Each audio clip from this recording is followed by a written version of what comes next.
Hello viewers, welcome to my channel homemade baby food by মুক্তা।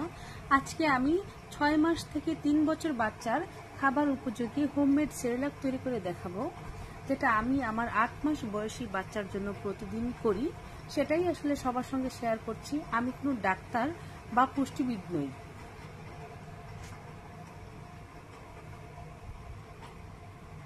আমি যে উপাদানগুলো নিয়েছি এর মধ্যে কোনোটা খেলে যদি আপনার বাচ্চার অ্যালার্জি হয় তবে সেটা অবশ্যই খাবার তালিকা থেকে বাদ দিবেন। এখানে আমি নিয়েছি মটর ডাল, অ্যাঙ্কর ডাল, ছোলার ডাল, চটপটি ডাল, মসুরের ডাল,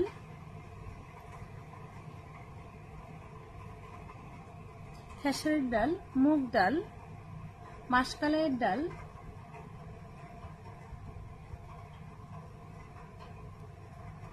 রান্না করা ভাতের চাল, পোলাওয়ের চাল,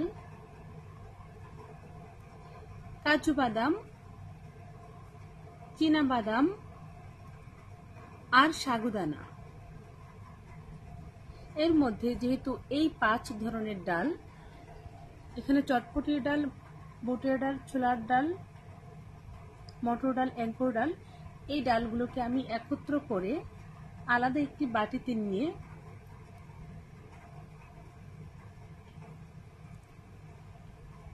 পর্যাপ্ত পরিমাণে পানি দিয়ে কমপক্ষে 4 ঘন্টার জন্য ভিজিয়ে রাখবো। কেননা এই ডালগুলো অন্য ডালের চাইতে একটু শক্ত টাইপের। অন্যদিকে আর যে উপাদানগুলো আছে সেগুলোকে ভিজিয়ে রাখতে হবে না, কিন্তু আমি একটি বাটিতে নিয়ে ভালো করে কচলে কচলে ধুয়ে ওই ডালগুলোর সঙ্গে মিশিয়ে রোদে শুকাতে দিয়েছি।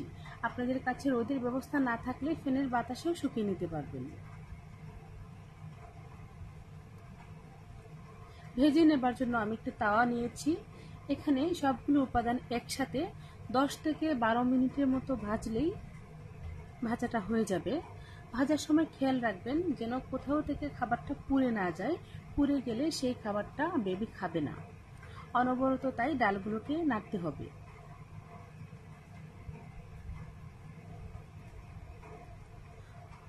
যখন সুন্দর একটি এরোমা আসবে তখনই বুঝতে হবে ভাজাটা হয়ে গেছে। হয়ে গেলে নামিয়ে একটি প্লেটে নিয়ে ঠান্ডা করে আমি ব্লেন্ডারে ব্লেন্ড করে নিচ্ছি।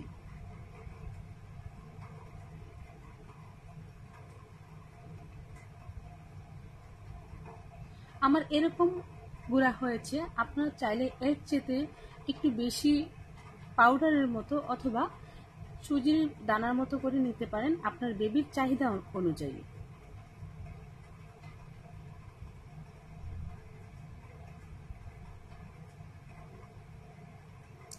এরপর এটাকে একটি এয়ারটাইট বক্সে ভরে আপনি ফ্রিজের নর্মাল চেম্বারে প্রায় 1 মাসের মতো এটাকে সংরক্ষণ করতে পারবেন।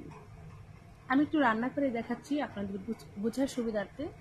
আমি একটি হাঁড়িতে 1.5 কাপের মতো পানি ভালো মতো ফুটিয়ে নিয়ে এতে 3 টেবিল চামচ মতো সেরেলাক দিয়ে নিয়েছি।